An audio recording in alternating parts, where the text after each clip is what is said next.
আসসালামু আলাইকুম। সংবাদে আপনাদের সবাইকে স্বাগত। সংবাদ শিরোনাম।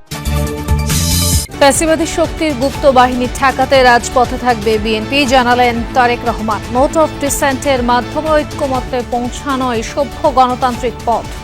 বিএনপি এই সরকারের প্রতি কোন রকম চাপ প্রয়োগ করার পরিবর্তে বরং ভিন্ন মতের জায়গাগুলোতে নোট অফ ডিসেন্ট এটাকেই বিএনপি ডিসেন্ট ওয়ে বলে মনে করে।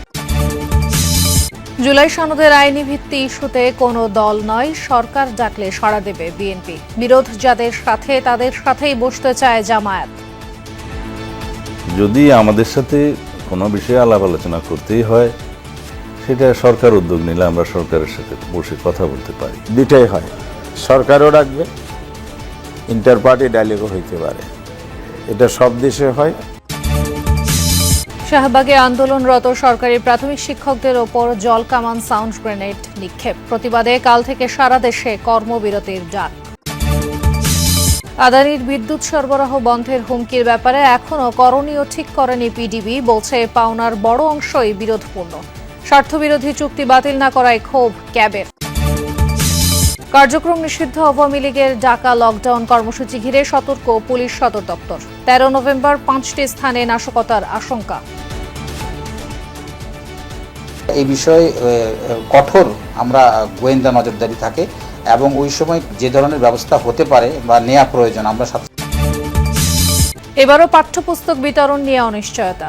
এখনও একটি বইও ছাপা হয়নি। 6ষ্ঠ থেকে 8ম শ্রেণীর অপেক্ষা করতে হতে পারে মার্চ। বিএনপি বর্তমান অন্তর্বর্তী সরকারের ওপর কোনো ধরনের চাপ প্রয়োগ করার পরিবর্তে ভিন্ন মতের জায়গাগুলোতে নোট অফ ডিসেন্ট দিয়েছে। এটিকেই ডিসেন্ট ওয়ে মনে করে বিএনপি। এমন মন্তব্য করেছেন দলটির ভারপ্রাপ্ত চেয়ারম্যান তারেক রহমান। রাজধানীতে এক আয়োজনে বিএনপি মহাসচিব মির্জা ফখরুল ইসলাম আলমগীর বলেন, পুরনো অতীত ভুলে অসাম্প্রদায়িক ও প্রগতিশীল বাংলাদেশ গড়তে চায় বিএনপি। মাতোয়া বহুজন সমাজ ঐক্যজোটের আয়োজনে হিন্দু প্রতিনিধি সম্মেলন। রাজধানীর কৃষিবিদ অডিটোরিয়ামে আয়োজিত এই সম্মেলনে অংশ নেন সনাতন ধর্মাবলম্বীদের প্রতিষ্ঠান ও সংগঠনের বিশেষ প্রতিনিধি, সমাজ ও সংস্কৃতি অঙ্গনের নেতৃবৃন্দ। সম্মেলনের প্রধান অতিথি বিএনপির ভারপ্রাপ্ত চেয়ারম্যান তারেক রহমান বলেন, কেবল আইনের শাসনই সকল নাগরিকের নিরাপত্তা নিশ্চিত করতে পারে। জানান, দলীয় স্বার্থে নয়, নোট অফ ডিসেন্টের মাধ্যমে ঐক্যমতে পৌঁছানোই সভ্য গণতান্ত্রিক পথ বলেও মনে করে বিএনপি। প্রতিটি নাগরিকের নিরাপত্তা দল, মত, ধর্ম, বর্ণ, রাজনৈতিক পরিচয় শেষে একমাত্র আইনের শাসন, ন্যায় বিচারী দেশের প্রত্যেকটি নাগরিকের নিরাপত্তা নিশ্চিত করতে পারে। অবশ্যই কারো দলীয় স্বার্থ বাস্তবায়ন করা এই সরকারের কাজ নয় এবং এ কারণেই বিএনপি এই সরকারের প্রতি কোন রকম চাপ প্রয়োগ করার পরিবর্তে বরং ভিন্ন মতের জায়গাগুলোতে নোট অফ ডিসেন্ট এটাকেই বিএনপি ডিসেন্ট ওয়ে বলে মনে করে। 5 আগস্টের পর যেসব ফ্যাসিবাদী শক্তির উত্থান হয়েছে তাদের গুপ্ত বাহিনী রুখতে বিএনপি রাজপথে সক্রিয় থাকবে বলেও জানান তারেক রহমান। পতিত পরাজিত ফ্যাসিবাদী অপশক্তিও বর্তমানে একইভাবে গুপ্ত কৌশল অবলম্বন করে দেশকে গণতন্ত্রের উত্তরণের পথকে বাধাগ্রস্ত করে তুলছে কিনা সে ব্যাপারে সজাগ দৃষ্টি রাখার জন্য আমি অন্তর্বর্তীকালীন সরকার এবং ফ্যাসিবাদ বিরোধী গণতান্ত্রিক শক্তিগুলোর প্রতি বিশেষভাবে আহ্বান জানাতে চাই। জামায়াতের ডাকে সাড়া দিয়ে জুলাই সনদের বাস্তবায়ন প্রক্রিয়া নিয়ে আলোচনায় বসতে রাজি নয় বিএনপি। যমুনা নিউজকে বিএনপির স্থায়ী কমিটির সদস্য সালাহউদ্দিন আহমদ জানিয়েছেন, জুলাই সনদ নিয়ে আলোচনার মধ্যস্থতা করতে পারে কেবল সরকার, কোনো দল নয়। ভোটের দিন গণভোট হলেও রাখতে হবে স্বাক্ষরিত জুলাই সনদে থাকা নোট অফ ডিসেন্ট। জামায়াত নেতা হামিদুর রহমান আজাদ জানান, আলোচনায় সমাধান না এলে রাজপথে কর্মসূচির পরিধি বাড়াবেন তারা। আরিফিন শাকিলের প্রতিবেদন। বৃহস্পতিবার রাতে বিএনপি মহাসচিব মির্জা ফখরুল ইসলাম আলমগীরকে টেলিফোন করে জুলাই সনদের আইনি ভিত্তি নিয়ে আলোচনায় বসার প্রস্তাব দেন জামায়াতের নায়েবে আমির আব্দুল্লাহ মোহাম্মদ তাহের। সেই রাতে এ নিয়ে বিস্তর আলোচনা হয় বিএনপির স্থায়ী কমিটিতে। বৈঠক শেষে বিজ্ঞপ্তিতে বিএনপি জানায়, স্বাক্ষরিত জুলাই সনদ সংবিধান ও প্রচলিত আইন অনুযায়ী বাস্তবায়নে তাদের দল অঙ্গীকারবদ্ধ। আলোচনায় বসার প্রস্তাবের পাশাপাশি রাজপথেও কর্মসূচি চালিয়ে যাচ্ছে জামাত জোট, যা ভালোভাবে নেয়নি বিএনপি। দলটি মনে করে জুলাই সনদের আইনি ভিত্তি নয়, বরং ফেব্রুয়ারি নির্বাচনকেই বিলম্বিত করে ভোটের মাঠে নিজেদের শক্তিশালী করার কৌশলী পথে হাঁটছে জামাত জোট। রাজনৈতিক দলের উপর আলোচনার দায় চাপিয়ে সেই কৌশলে সরকারের ইন্ধন থাকার অভিযোগ তুলেছে বিএনপি। বিএনপির এমন শক্ত অবস্থানে হতাশ জামায়াত।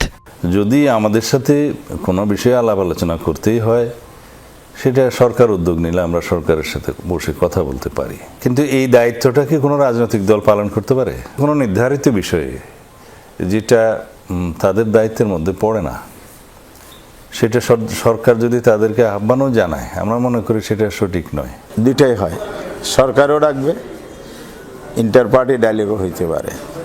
এটা সব দেশে হয়, অতীতে আমাদের দেশেও হয়েছে। মান্নান জলিল ডায়লগ যেটা হয়েছে, এটা কোনো সরকার করেনি, হয়তো মধ্যস্থতাকারী একজন ছিল, এটা হইতে পারে, মধ্যস্থ ছাড়াও হইতে পারে। এই জন্য আমার মনে হয় এটা প্রকাশ্যও হইতে পারে অথবা আনঅফিসিয়ালি আন্ডারস্ট্যান্ডিং ভিত্তিতে হইতে পারে। যেই প্রক্রিয়ায় আমরা কমফর্ট ফিল করে আমরা আলোচনায় চেয়েছি। সুতরাং এখানে সরকার আসাটা ম্যান্ডেটরি না। তবে ঢাকার সমাবেশের আগে সমাধানের আশা জামায়াতের, যদিও বিকল্প কৌশল হিসেবে পরবর্তীতে রাজপথকেই বেশি গুরুত্ব দেওয়ার সিদ্ধান্ত দলটির। এক্ষেত্রে বসে নেই বিএনপিও। 11 তারিখ তো আরও 3 দিন সময় আছে, এর মধ্যে সরকার যদি সমাধান করে ওয়েল অ্যান্ড গুড, সমাধান হয়ে গেলে তার এগুলো থাকছে না, সংকট কেটে যাবে। আর যদি সংকট না কাটে তাহলে আমরা জনগণের সাথে আরও সম্পৃক্ত হয়ে গ্রেটার মুভমেন্টে যাব। সারা বাংলাদেশে নির্বাচনে আবহ সৃষ্টি হয়েছে, আমরা এর মধ্য দিয়ে খুব দ্রুত জাতীয় সংসদ নির্বাচনের দিকে এগিয়ে যাব। আমরা এমন কোনো উস্কানিতে পা দেব না যাতে ভবিষ্যতের এই জাতীয় সংসদ নির্বাচন অনুষ্ঠানটা একটা অনিশ্চিত অবস্থার মধ্যে পড়তে পারে। আগে বা ভোটের দিন গণভোট হলেই কি জুলাই সনদের আইনি ভিত্তি মিলবে?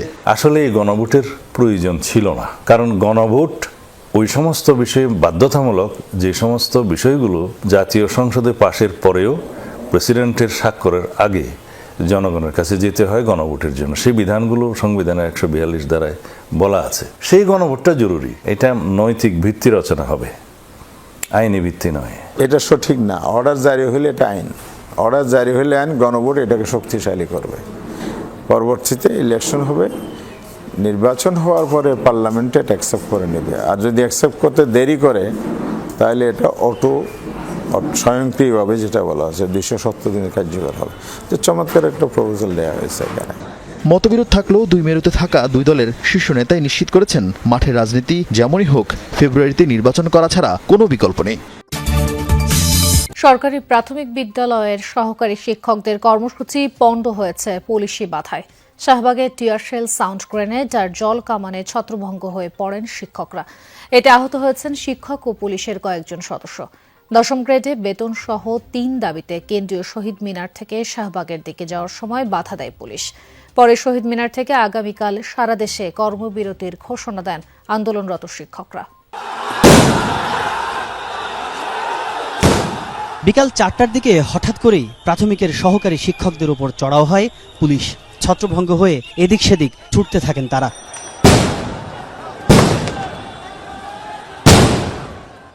এর আগে পূর্ব নির্ধারিত কলম নিক্ষেপ কর্মসূচি পালন করতে কেন্দ্রীয় শহীদ মিনার থেকে শাহবাগের দিকে রওনা করেন শিক্ষকরা। শাহবাগ থানার সামনে পৌঁছাতেই ব্যারিকেড বাধায় পড়েন তারা। পুলিশ তাদেরকে সরে যাওয়ার কথা বললে সেখানেই বসে পড়েন আন্দোলনকারীরা। তারপরেই অ্যাকশনে যায় পুলিশ।